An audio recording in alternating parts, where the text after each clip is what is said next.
Welcome to the Morning Track Power Hour. I am Dr. Andrew Scaff. He is Dr. Michael Werman, Esquire. On today's show, we'll be recapping the NFL's Week 5 and the not so great game that the Chiefs had against Jacksonville on Monday night. We'll talk a little bit about the Major League Baseball playoffs now in the division round, and our picks in both the NFL and the MLB. But we'll start today with the Kansas City Chiefs game. Mike, the Chiefs did end up dropping that game, a close game anyway, decided late in Jacksonville on Monday night. Uh, but the Chargers also dropped their game somewhat surprisingly.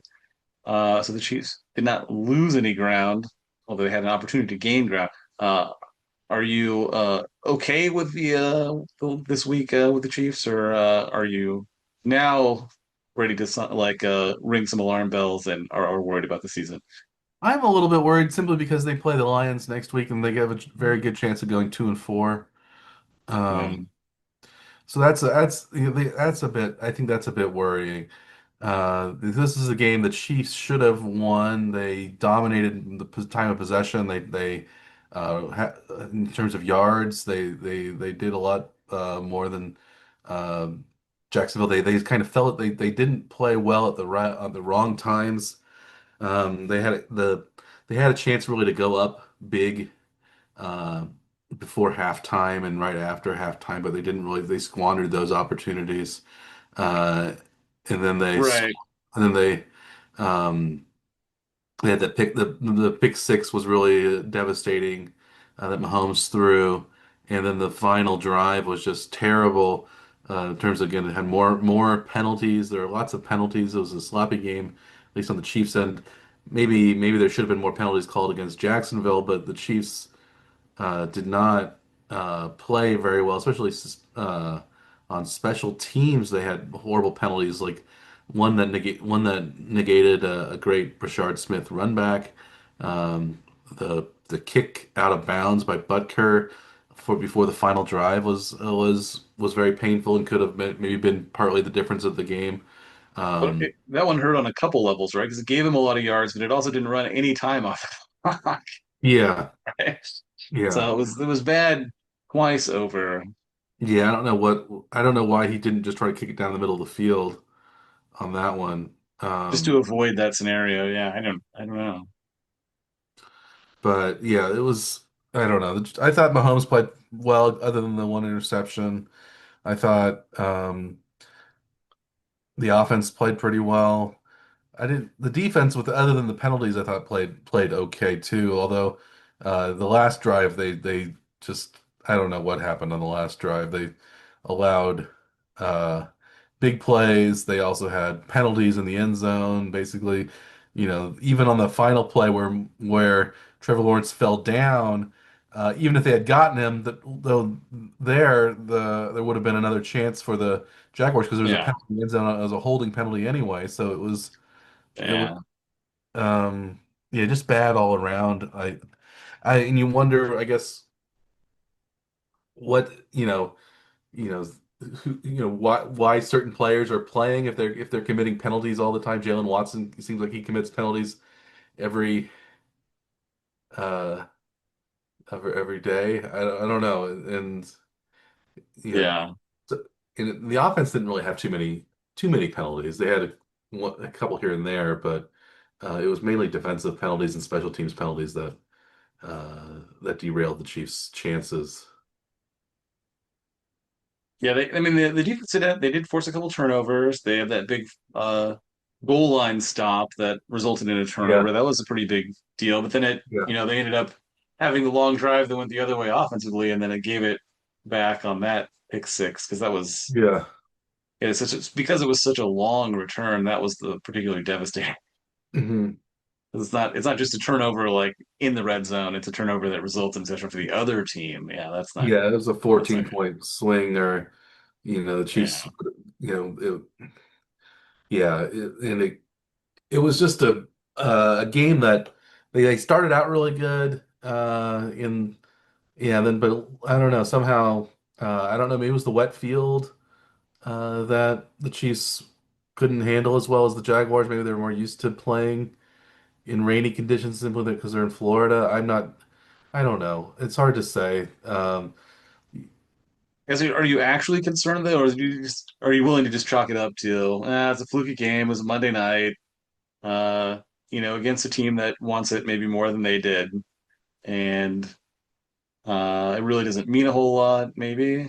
Well, if it What was, Worthy was sort of maybe injured a little bit, but still playing. yeah. But the offense still looked dynamic. But yeah, they just didn't score enough points You to might win worry, that might one. not worry about it if the Chiefs already didn't have two losses under their belt. This is their third in 5 games. If Yeah, they maybe if they were 3-1 or 4-0 and went down to 4-1 or 3-2, they'll just like, okay, that's a loss. It's a against a tough team on the road. yeah, In at um in their in their building Monday night when that's it's hard to win those games. But now, especially knowing what the schedule is next week with the the Detroit Lions coming in and looking very, very good every week, pretty much, other than their opening night. Um, you worry about are the Chiefs able to? I think it's a Sunday night. It's going to be the Sunday night game, uh, right. another prime time game. So they'll be amped for it, but it's one of those things where it's one of these early season must win games. You don't really want to have too many must win games uh, early on in the season, I think. So Yeah, going to 2-4 would be a big deal, I think. They'd have to um, basically finish what 8-3 the rest of the way to be 10-7 and probably make and have a good chance of making the playoffs. So yeah, but I mean, they're not having the division being run away with by the Chargers because they did take their second yeah. loss And the this Broncos, week. they're also still behind the Broncos though too, Yeah, who also who also beat 3-2. 3-2, and they beat Philadelphia, a very solid one of the last two undefeated teams in the league, the team that the Chiefs couldn't beat. Um, Right. so you worry about Denver maybe surging as well. But yeah, I guess as long as it's kind of competitive and muddied in the division, maybe it's not so bad. But I think falling Yeah. falling to 2-4, especially when the other teams, who are the Chargers? The Chargers maybe are not maybe not the team that looks like that they were a couple weeks ago simply because of their offensive line injuries. But the Chargers Chargers get at Dolphins this week. at the Dolphins, so give me that's maybe that you could say that's a get right game almost. They have a bit of an easier stretch coming up. So they in their schedule they get the Colts, who have been playing really well, and the Vikings and Titans the next two games after that. So you kind of expect the Chargers to win at least two of those games, I would think. Yeah, well, the Colts have been good. Yeah, the Vikings have been all right, but the Yeah, Titans, yeah, certainly not. So, um, but at least maybe the Chiefs aren't in the same position as say like the Baltimore Ravens are in with they're actually 1-4, and Lamar Jackson and a lot of their defense are hurt. So you're not yeah, probably as concerned about the Chiefs season as the Ravens fans are concerned about their yeah. If team's I'd rather season, be right? in the Chiefs' place than the Ravens' place, that's for sure. But Yeah, that's not saying a ton. It's like it's I'd rather be 2-3 than 1-4, and have my yeah, quarterback injured. right. So They're kind of the worst case scenario, I think, right now. So yeah, because yeah. that's not at all what they thought their season was going to be like. No, and they're in a division, however, that's also maybe a little easier than the Chiefs division, uh, Yeah, in terms of who the best teams are. I think I think you would say that Denver and the Chargers are both probably better than Pittsburgh at this point in the season. Although maybe not the Chargers with not being full strength, but Um, when they're all full strength, you would say you'd probably favor the Chargers and the Broncos over uh, the Steelers and the Chiefs as well. So like I think it's a tougher division that the Chiefs have, I think, this year, especially with the Bengals not having Burrow. So they're Yeah. two The two sort of Baltimore's bottom also dwelling teams on the in the NFC North, aside from the Ravens, who are also a bottom dwelling team at this point. But But yeah, the Ravens though have given up 177 points already in just 5 games. So they're giving up yeah, 30 plus they got every smoked game. by the Titans. The Titans, the Texans, 44 to 13 or something. Was that what it was? 44-10, I think. 44-10. Yeah. And that was actually one of our picks this week. Well, I guess speaking of picks this week, I did pick the Chiefs -3 at Jacksonville. Had the Chiefs held on and not allowed a touchdown on the final drive, the Chiefs would have won by 4, and I would have been +1 for the week in that game. But of course, the Chiefs surrendered that touchdown. They actually lost by 3 points rather than being favored by 3 points. So I was a six point swing. Um, so I missed that game. I thought that I think it was mainly the pick six was really the most harmful play of the game. The Chiefs looked really good otherwise on offense. On defense they seem to hold the Jaguars more often than not. They only allowed, I guess, 3 touchdowns and 1 field goal offensively. I mean defensively. Um, Mm, so you think that's including the last drive that was just awful. So. yeah.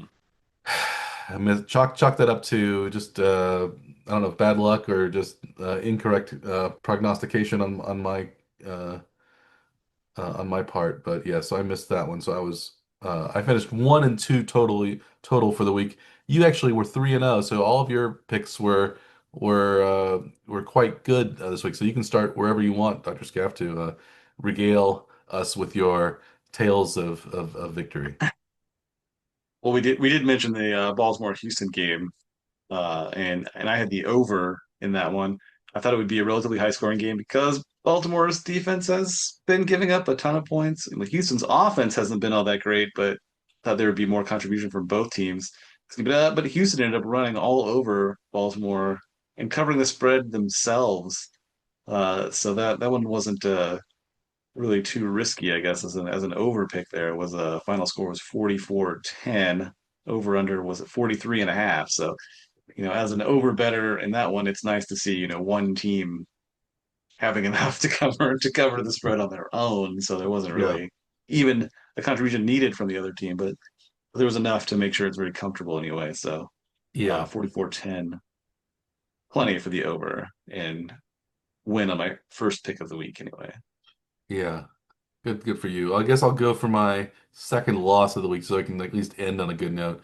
Yeah. I did over under Detroit at Cincinnati, under 40.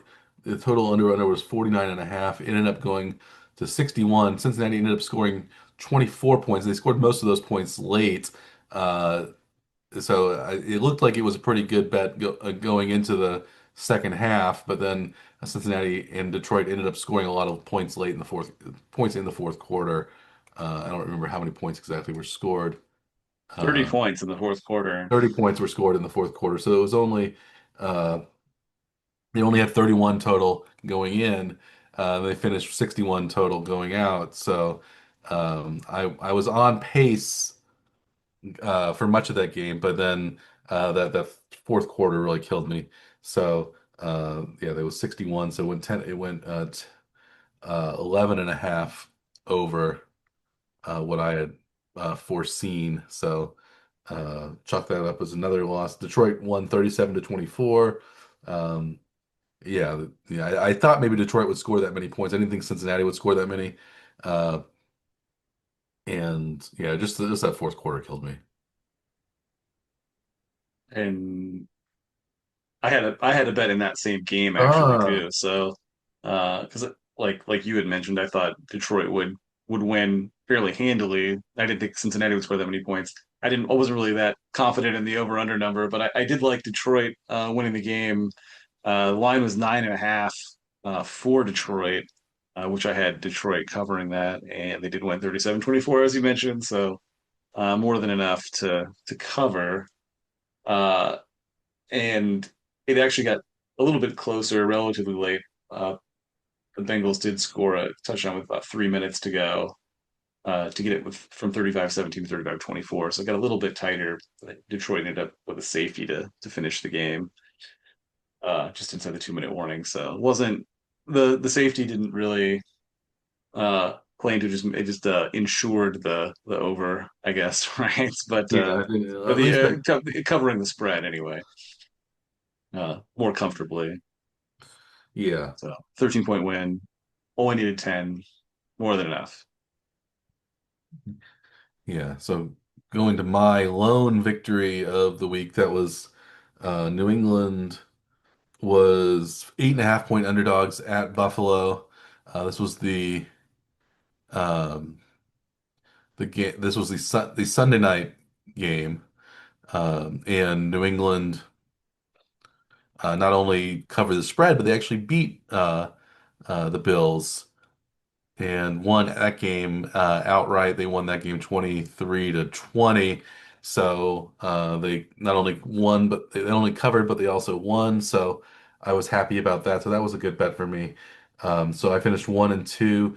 The Patriots. And again, I thought that was a big spread for a divisional game, especially against a team that Buffalo usually doesn't play that well against the Patriots. They didn't really when Belichick was coaching there. The Belichick often had the Bills number, even if the Bills were a better team later in his career. Right. But yeah, somehow this spread was pretty big. I still don't think New England's that great a team, but as I will demonstrate when my bets later in the broadcast. Um, I will bet against New England going forward. But here, I thought New England could keep it close with Buffalo, and they actually not only kept it close, but they won. So I was pleased with that win.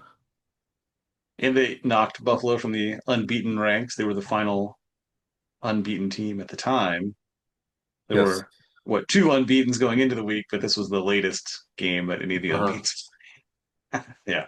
Yeah. So yeah, so we're as Chiefs fans, we're a bit happy about this one too because it makes sure that Buffalo didn't pick up an additional game on that already looking ahead Hmm. home field advantage slot that everybody wants.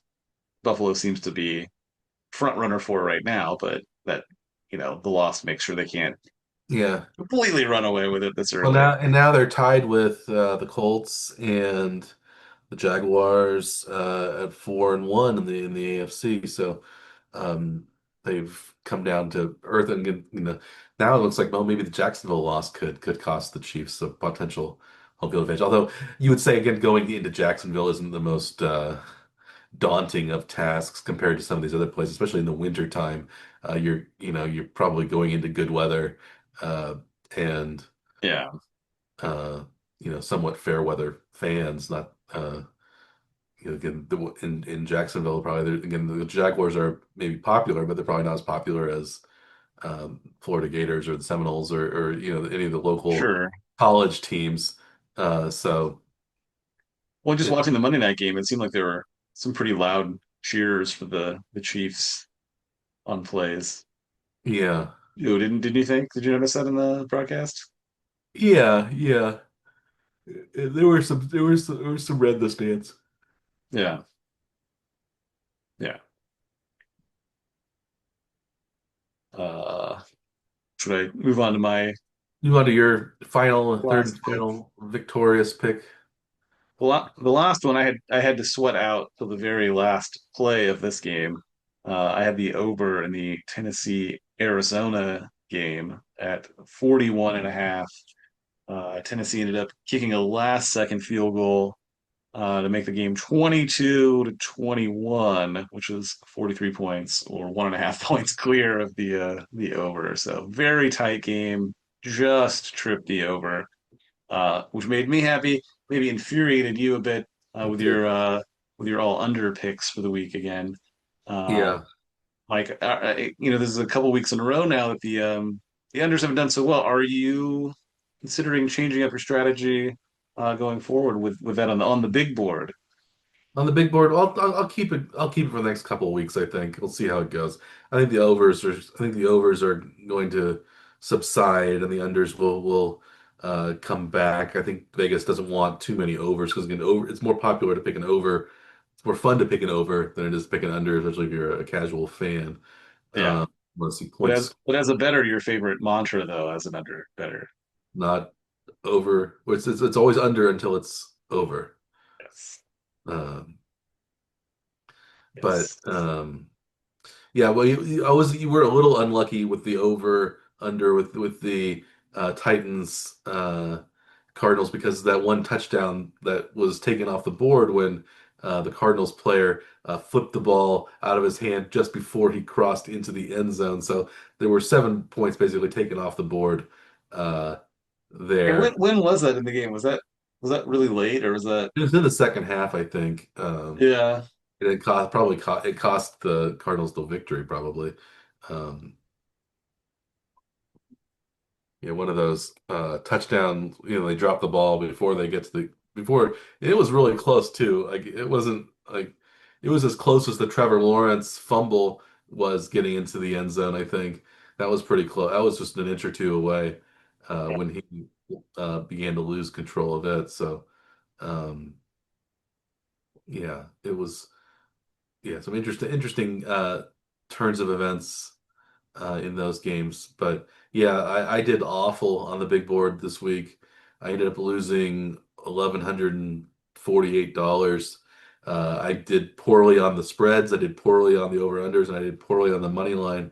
You did better on all three of those, I believe, than I did. And you ended up actually winning a little bit of money for the week on the big board, winning I was up uh, about 200 bucks. bucks. Yeah. Yeah, and you were down about 1150 on the week. Yeah. I only had 17 out of 42 correct picks. You had 24, so you had a lot more correct than I did. And now I'm below you as well in the number of picks correct for the whole season. I only have 120 out of 232 or 51.7%. Yeah, 53.9%, 125 out of 232. So this week was really what tripped it. And now I'm almost $2,000 under for the season. You're only about $920 under. So I'm over 1,000 behind you right now. So you've taken the lead, you've taken a commanding lead in the big board. You've also taken the lead in the locks of the week because you're 3-0. I was 1-2. Um, I am 6-9 in my locks of the week, and you are now a robust 7-8. You're Yes, the march back towards mediocrity is what I think we're looking at right now. yeah. But yeah, it took a 3-0 week to get just to being one under on the season. So that's yeah. Just shows how rough the start was for the beginning of the year. So maybe it looks like I'm starting to figure it out. Maybe my strategy is Could be. starting to pay off. But maybe the tide is turning. That's all. We'll see. I'll just Or wait. or we'll see if it's just a reversion to the mean next week. Yeah. Before we talk about next week's football games, do you want to talk about a little bit of Major League Baseball, where we Sure. have the divisional rounds of the playoffs in uh, underway right now. We're in game three in many of the series.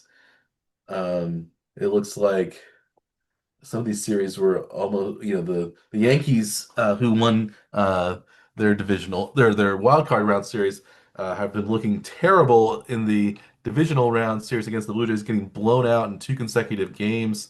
Uh, and now in danger of being swept. Uh, I think we both picked the Yankees to win this series as well as the previous series. So I'm not sure. What do you think? What's wrong with the Yankees? And are the Blue Jays just that good?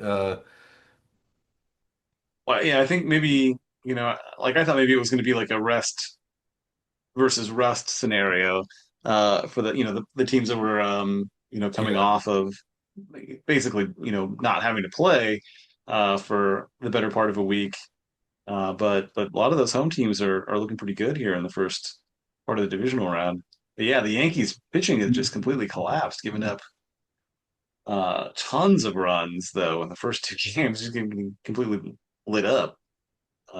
Well, like double figures, I think, in both games, even wasn't it? yeah, yeah, After pitching pretty well in the first couple of games in the wild card round, but they have stormed back here in game three of the division series. They were down 6-2. Now they're actually up 8-6 at the end of the fifth now. So maybe they have righted the ship. Uh, but who knows? Momentum in baseball is hard to really say that it's really a thing, right? yeah. Like it's the what is it? What is it like? Momentum is the It's next the next day's day's starting starter. pitcher. Yeah, Yeah. So, uh, yeah, I don't know. I mean, if you can score a lot of runs, it doesn't really matter, how your pitching does. But if you're giving up 10 plus runs a game, that's pretty tough to overcome. yeah, So, yeah. But, the first two games are on the road for the Yankees. The next two games are at home. So just you have to hold home and then win one game on the road. But, if you're giving up that many runs, it's a pretty tough ask. So, yes. And yeah, the other series, I guess, right now the Tigers are down 2-1 against the Mariners. The which the Tigers did win a road game, but then they have given that back now in the game three. So it is back to the Seattle only needing to hold home to finish the divisional round out. Yeah, and now the Dodgers, however, are winning on the road against the Phillies. They're up 2-0, but the Cubs are losing we're losing on the road to the Brewers, who won their two home games 2-0. So in the National League, at least as of now, um, we have possible sweeps in both series. Um, so Yeah, I it's don't know. looking a lot like a Dodgers Brewers Yeah, NLCS. and if it holds, it would be a Blue Jays Mariners World Series. So that would be a that's American League Championship Series, Blue Jays Mariners. Uh, Yeah, so at least they're teams from far-flung areas. At least no, at least so far we don't have they're not all Northeastern teams. They're not all West Coast teams. right. Um, A little bit of Midwest sprinkled in there. yeah, Yeah, yeah. yeah, No Florida teams though. Till to no, play. Yeah, yeah, but yeah. you did really well in the wild card round. You got three of the four series correct. You're actually up a little bit in our bets so far, Yeah. which is which is nice. Yeah, Um, well, it seems like it's probably going to come to an end uh, if things hold in uh, the divisional series. But we'll see how it goes. Anything can happen in yeah, baseball, and we'll yeah. we'll None of the have series are over yet, so they will be before our next episode. So we'll it'll have to make be our championship series bets off the air, and then yeah, talk about them next week on the air. yeah. We should be one or two games into the league championship series for our next get together. Yes. So that's But that will be a baseball. best of seven series, though. We aren't a best of five for Yeah, this round. I think they should.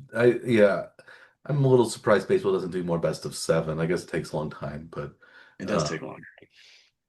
but it ensures I think a more I don't know more accurate result I would guess with 7 games rather than just 5 games.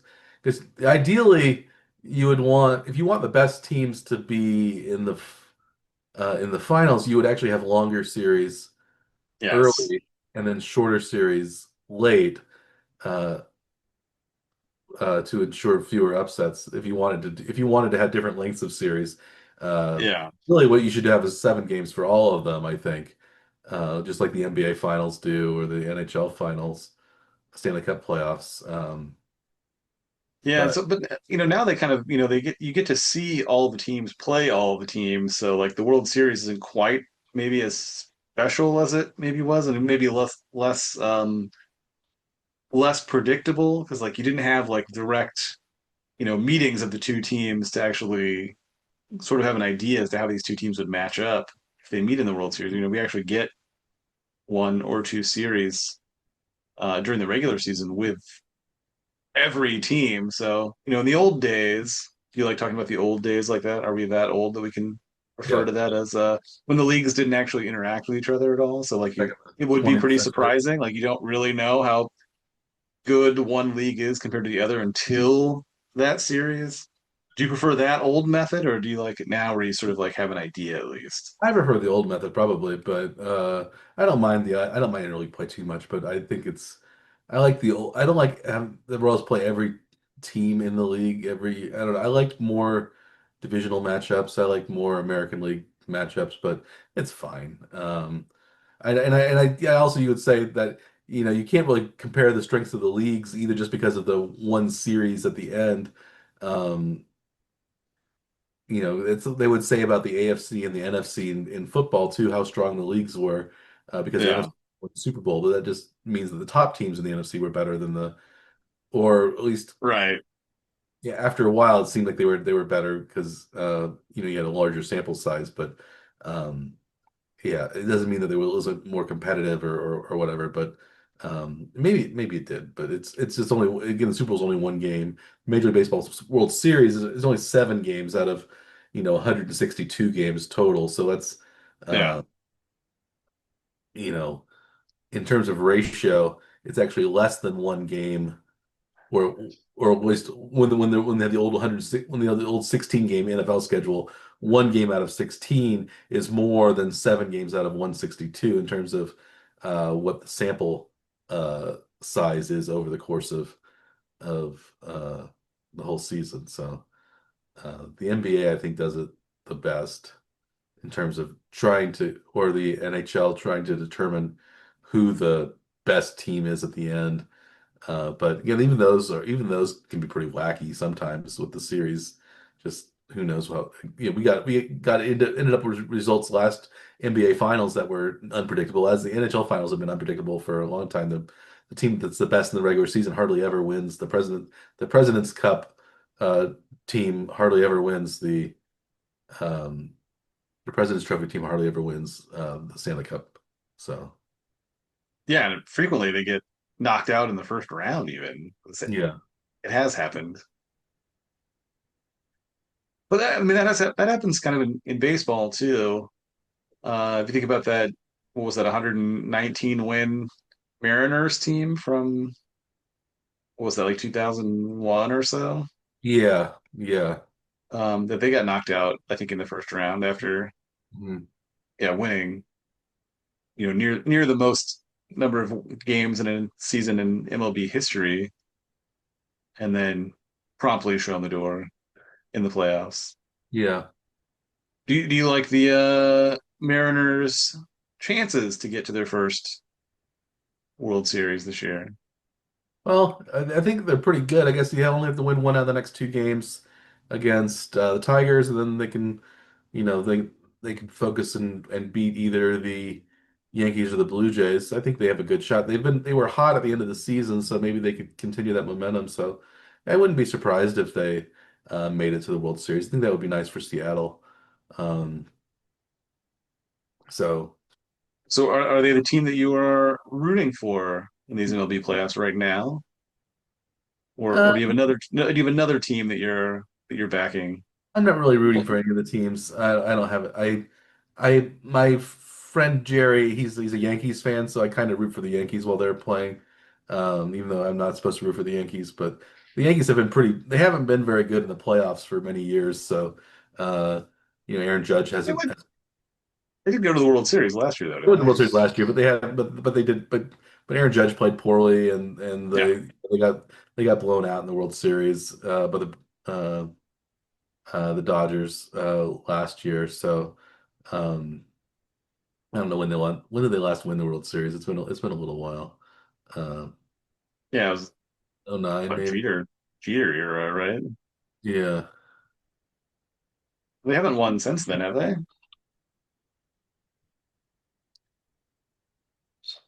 Yeah, 2009 they defeated the Philadelphia Phillies. Yeah. Uh, Hideki Matsui was still on the team.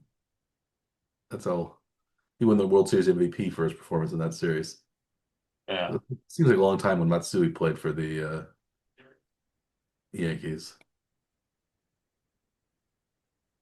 Um, Yeah, so do you tend to root for teams that have never won it, or do you or teams that have had like long droughts, or I'll root what's for your fan status when your team is out, like our Kansas City Royals oh, I root for are I not root in for the this. American League teams. I want the American League teams Yeah. to win, so it makes the Royals look better. I think if the American League teams win, if I didn't have, maybe I'd want I don't know if I want the Tigers to win or not, but I do want an American League team to win. Sometimes I want the divisional. So it makes if the team from the same division won, I kind of like that sometimes, even if I don't like those teams very much. I don't have that much against the Tigers. I don't like the Twins very much, and I don't like the um, Guardians very much. Yeah. But other than that, I don't mind. Do Um, you think the divisional dislike is less in baseball than it is in say football? I think football it seems like you make bitter rivals even of the fans for yeah, the opposing teams in the division. yeah, I think because they play, yeah, because it's, yeah, I think those are the biggest rivals or the divisional rivals. And baseball Yeah. usually is divisional rivals, but it's some other teams as well. And I guess for Like the, personally, I don't seem to dislike our division opponents as much as they do in baseball as they do in football. hmm, Like I really disliked, the Broncos and the Raiders for most of my life. hmm, But with the Chiefs having won so much in the last decade or so, some of that has lessened a bit, I think, too. But baseball, I don't think I really disliked the Tigers or anybody really as much as I disliked the yeah, Chiefs rivals. yeah.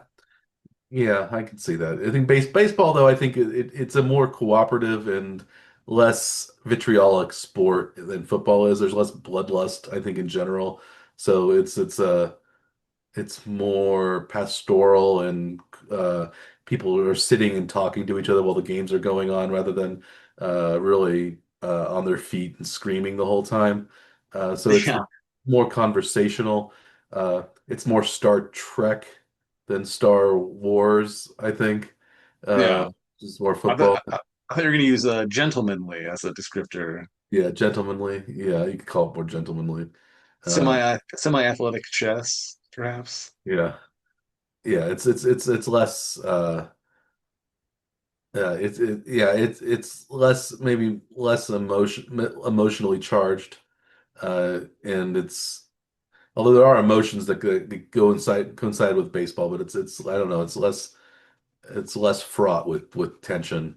I think there's drama in both football and baseball, but I think it's a different kind of there's less you get some elation and some cheer, really big moments, but it's a lot of it's a lot of sitting around and just enjoying the nice warm weather and looking finding a vendor that's throwing peanuts at you or something like that rather than football is it's more gung-ho and it's more you're it's yeah I don't know it's more it's I don't know stressful is the word but it's more tense the whole game I think.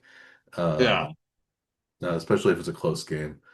Or you could say Baseball, it's more like beer swilling and maybe just on the verge of starting a fight, even in the stands at any given time, yeah, than yeah, baseball is. occasionally in baseball with the league league father and son who decided to fight Yes. Royals first base coach at that point. I think he was the first base coach, Tom Gamboa.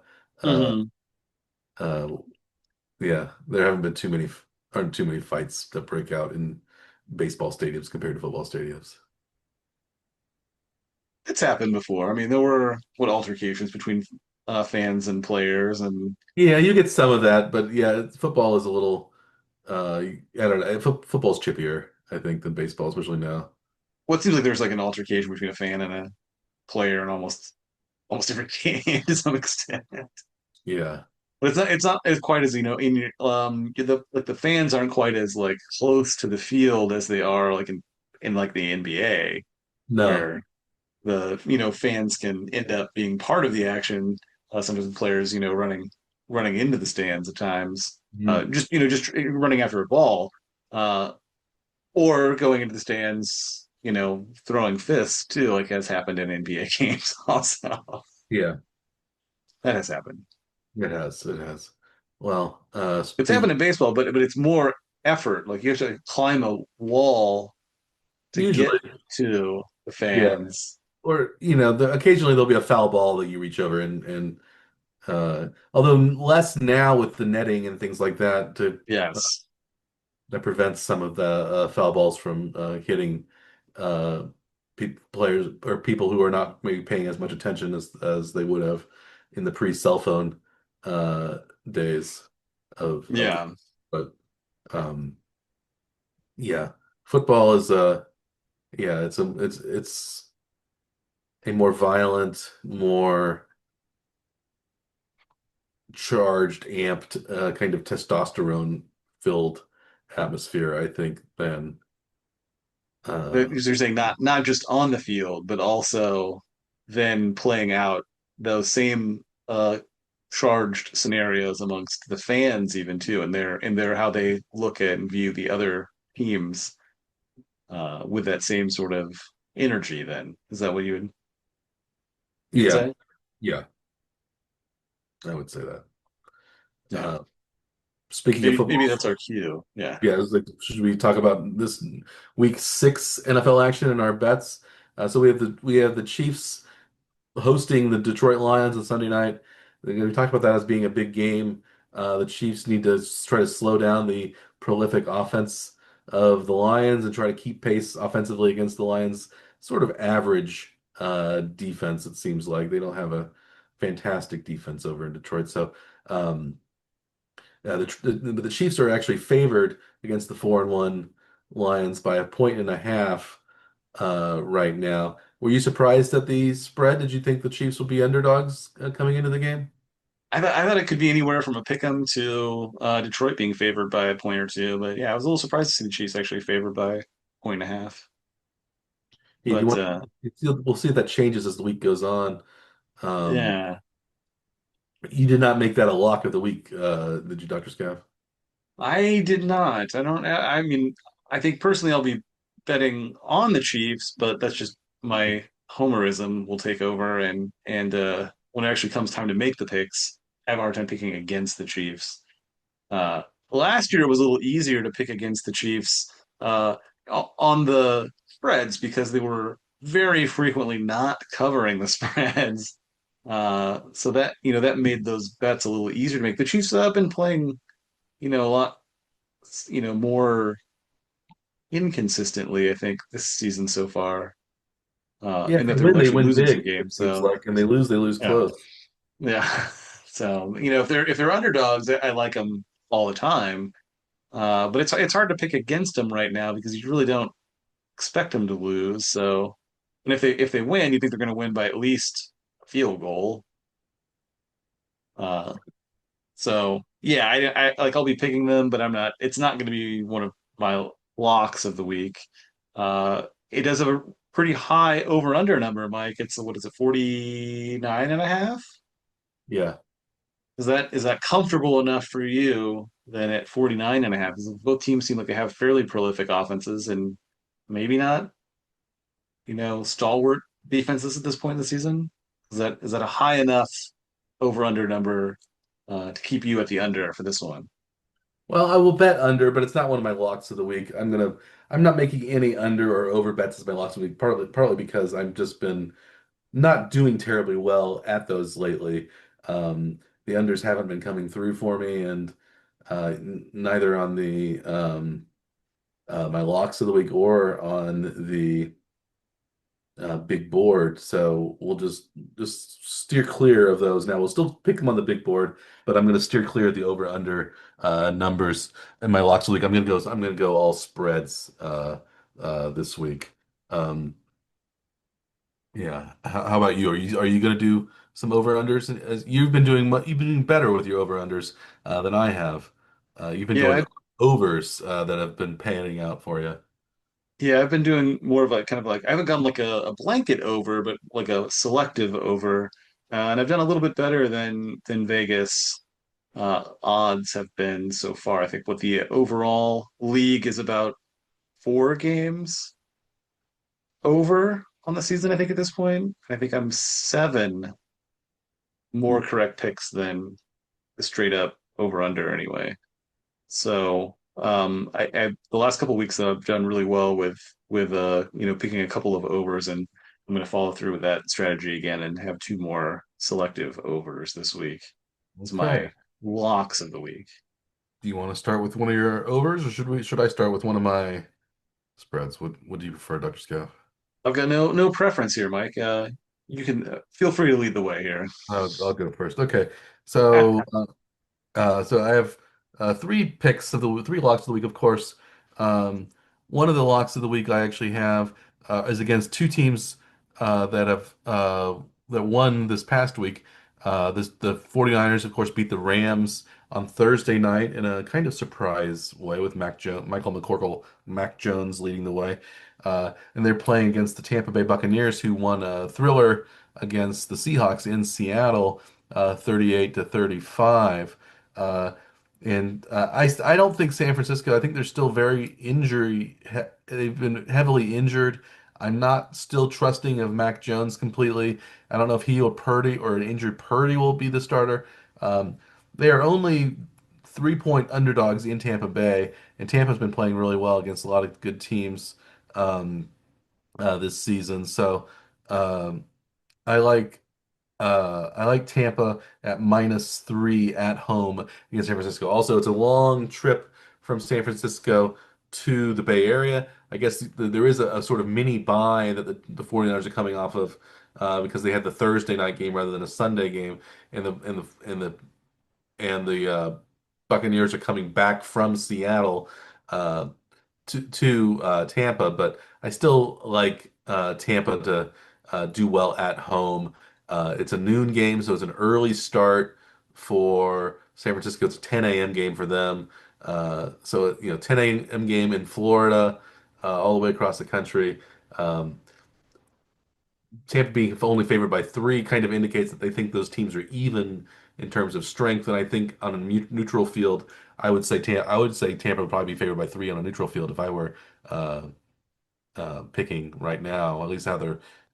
So I think I'm getting a couple of points in my favor. So I would have picked Tampa maybe 4.5 or 5 if I had been making that spread. So I think I'm getting a little bit of a break there. So I'm going to pick Tampa -3 against San Francisco.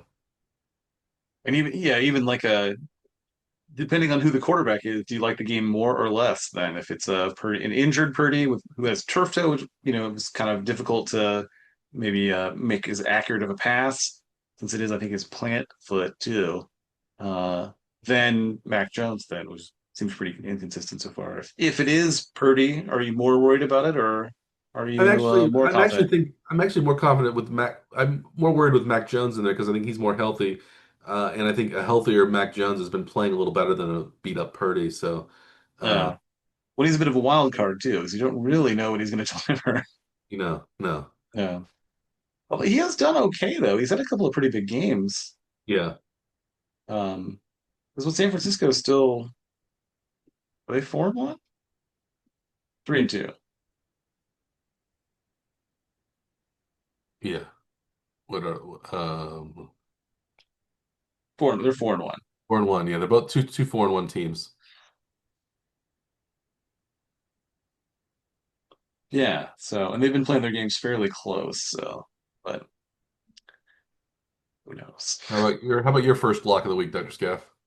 My first like I'll go through one of my overs, I think first. I've got the Seattle at Jacksonville game as one of games that I'm interested in. It is a noon game on Sunday. Over under here is at 46 and a half. Both teams are kind of in the upper half offense for the season so far in points totals. And defensively, they're both kind of in the middle also. So I kind of like to see this one as a higher scoring game.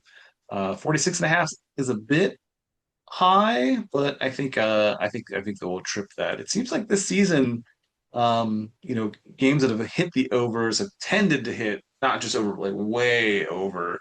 We've seen some like 60, 70 point games this season, and this seems like one that will sort of aim towards that. The other side of that is like the games that have hit the unders, a lot of them have been very low scoring, and I don't think it's going to be in that category. So I think it's going to be an over on this one. So Seattle at Jacksonville over 46 and a half. Okay. If I weren't betting over under every week, going with the under, I could see that going over because I think that's a little. I think yeah, Seattle scores a lot of points. Jacksonville scores a lot of points. I could see that going. Could see that going over as well. But I'm going to bet under. All that said, Yeah. um, my second lock of the week is also involves an NFC South team. This is an NFC South team that's an underdog, however, a home underdog rather than a home favorite like Tampa Bay is. I'm going to go with the New Orleans Saints. They're 3.5 point underdogs at home against New England. I think the Patriots are riding high after their victory in Buffalo, but maybe riding a little bit too high. I could actually see the Saints winning that game outright. Um, the Saints have been playing some good football lately. They dismantled uh, the the Giants last week, 26-14. They have been competitive in a lot of games, maybe more lately than they would have you would have thought. Spencer Rattler is looking a little bit better as a passer. So I still am not terribly trusting of Drake May and the offense for the Patriots. And I think maybe being in the dome down in New Orleans maybe will help the Saints a little bit. Home field, a little bit of home field advantage. So I like the Saints at +3.5 against New England. I think they could win that game outright. I don't know if they'll win, but I think the half point as well is what gets is that all important half point when it's attached to the three. So the Patriots would have to win by more than a field goal, and I don't know if they'll do that or not. So I like the Saints' chances here. Just to keep it close. Keep it close and maybe even win outright. You've had a pretty good success rate, I think, at picking sort of large spreads that have ended up going not just the covering, but also the outright victory. Do you think you'll also pick them on the money line when it comes to the big board? I might actually pick them on the money line. Yeah, I might do that. See what happens. Looks like the money It line. seems like every week you've got one of these though that you pick the underdog and they end up on the spread and then they end up winning outright. So that's yeah. That's the best easiest scenario, right? You don't have to even calculate if they're close enough. You're just like, oh, they won, so it doesn't matter. Yeah, the money line. I would New Orleans. It would be +176. So not a huge money line win, but a decent money line win.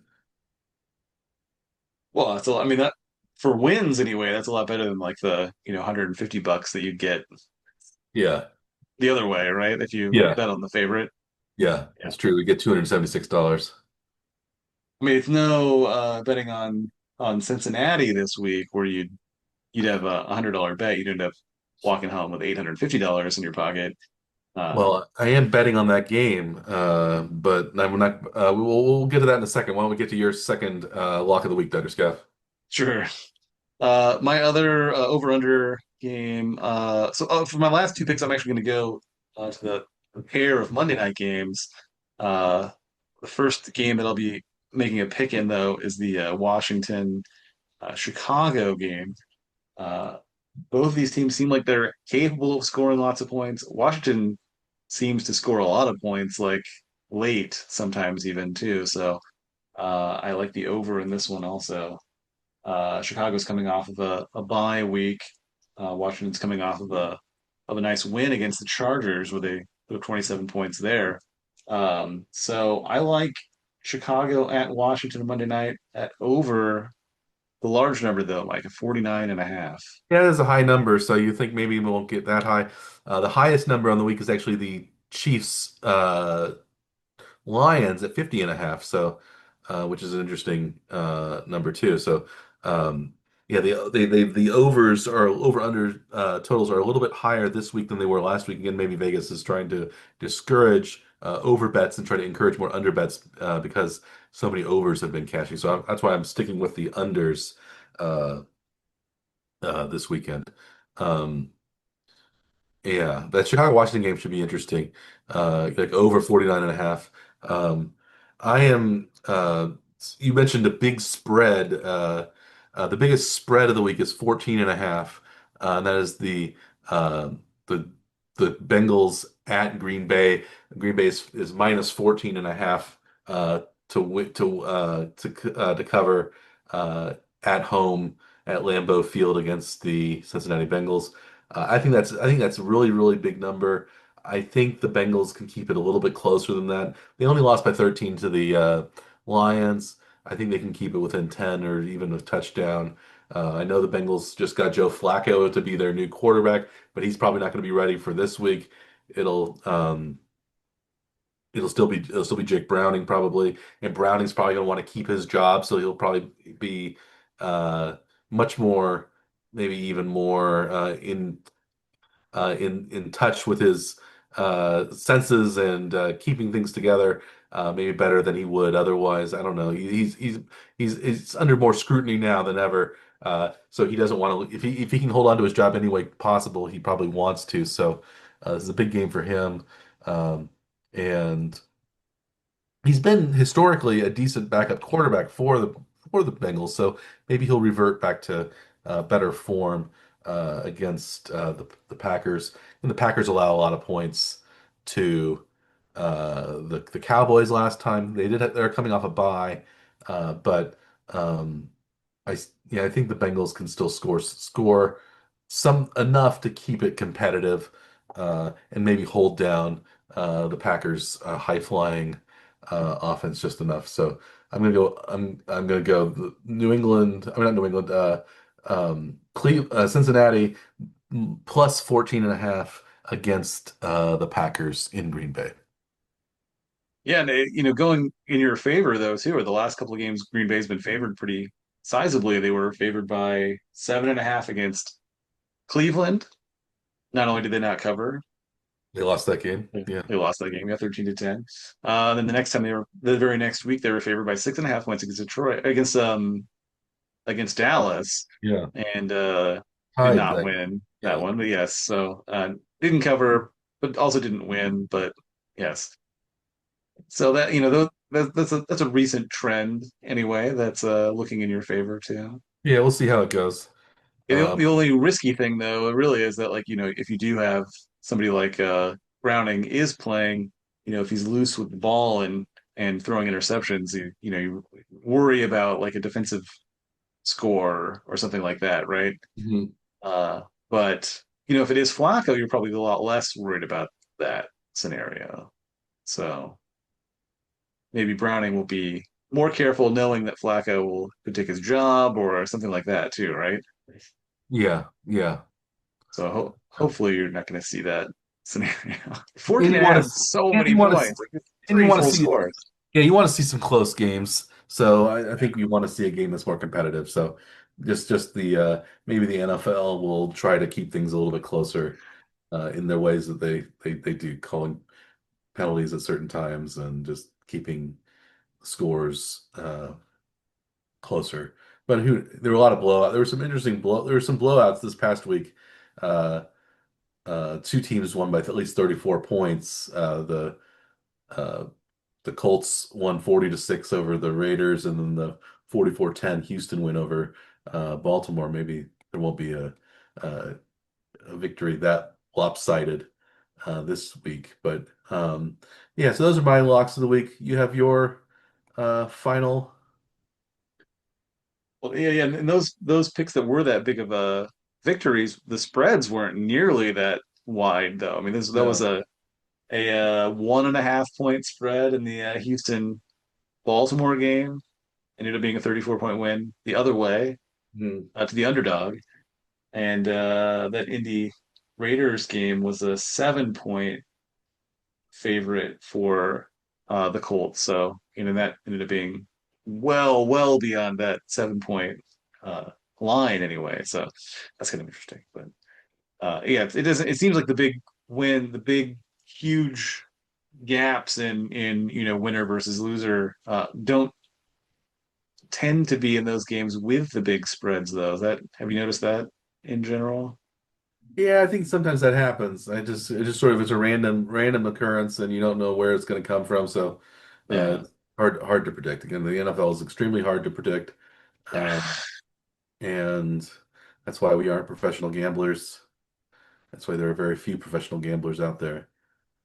Yeah.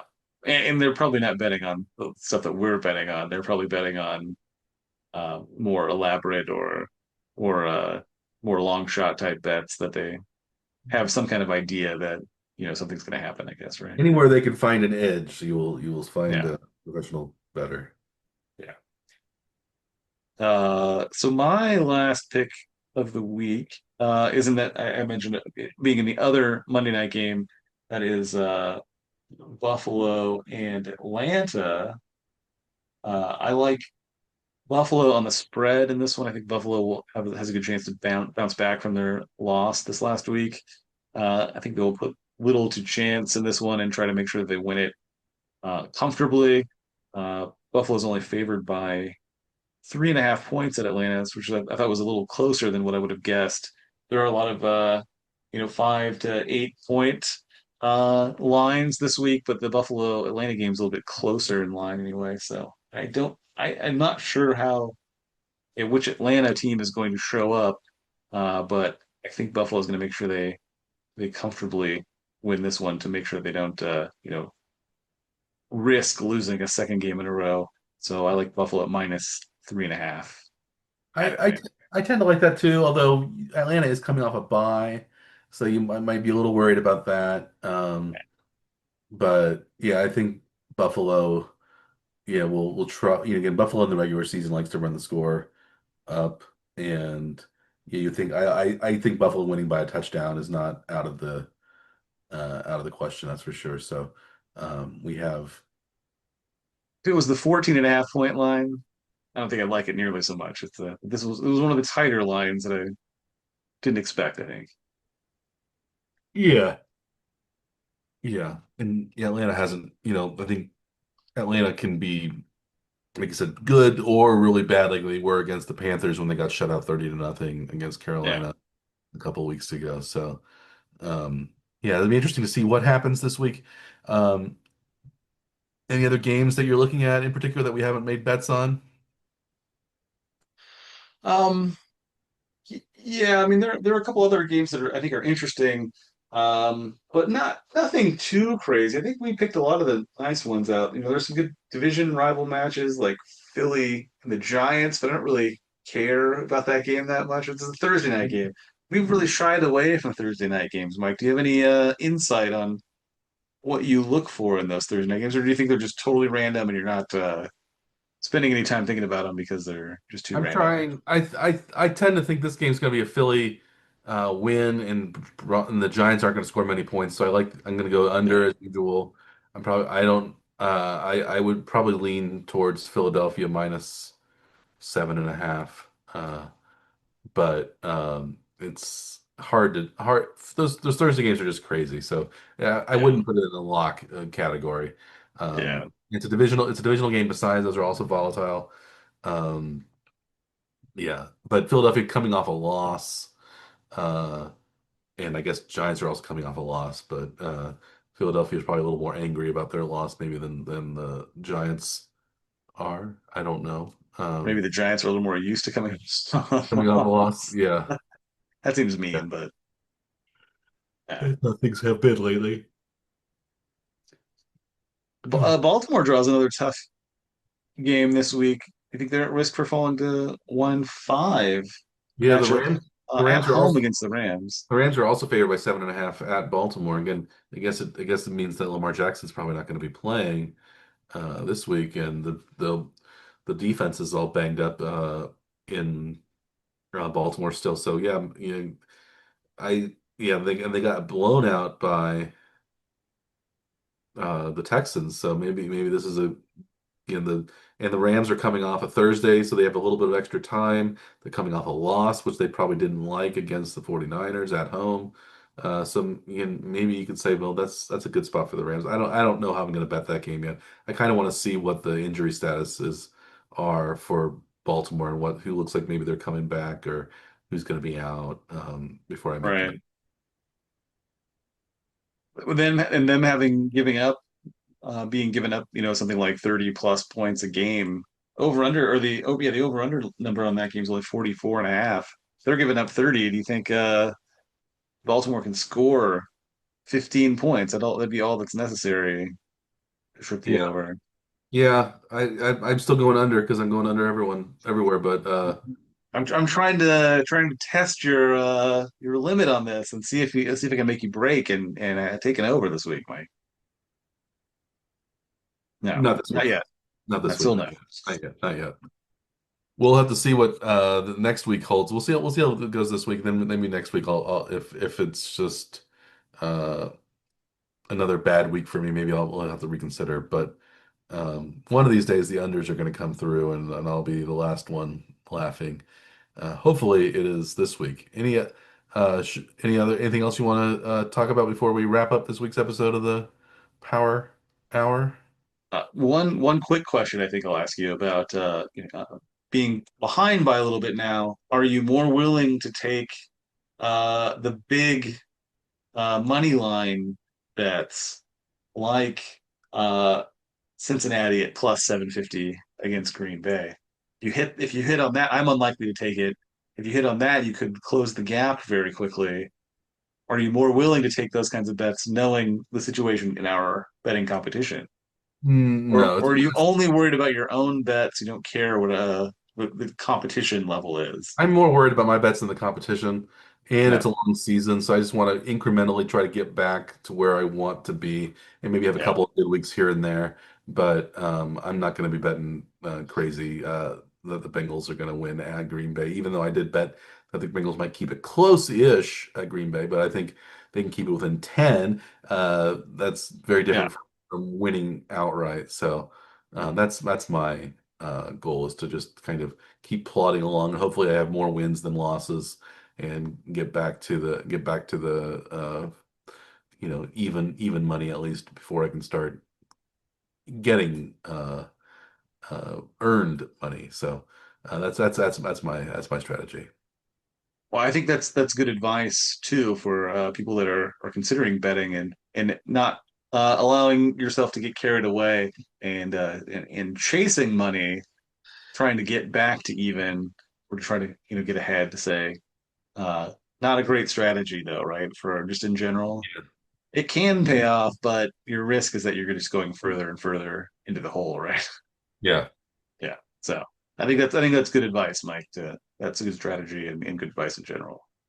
Well, we're nothing but full of chock. We're nothing but chock full of good advice here at the Warren Trade Power Hour. So keep listening, keep watching, and we'll have more excellent advice, or at least you'll at least learn what not to do from us in our betting going forward. So, as always, I am Dr. Michael Werman. He is Dr. Andrew Scaff. We are the Morning Trek Power Hour. Please like and subscribe to our YouTube channel.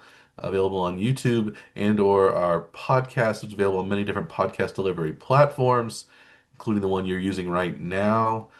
If you're listening to it on the podcast, I guess you could be one of our many or growing number of YouTube fans. Um, I think we have more podcast listeners than we do YouTube uh, followers. But you don't get the graphics and stuff on the podcast like you do on the Right. YouTube channel. So, and you don't get to see our lovely visages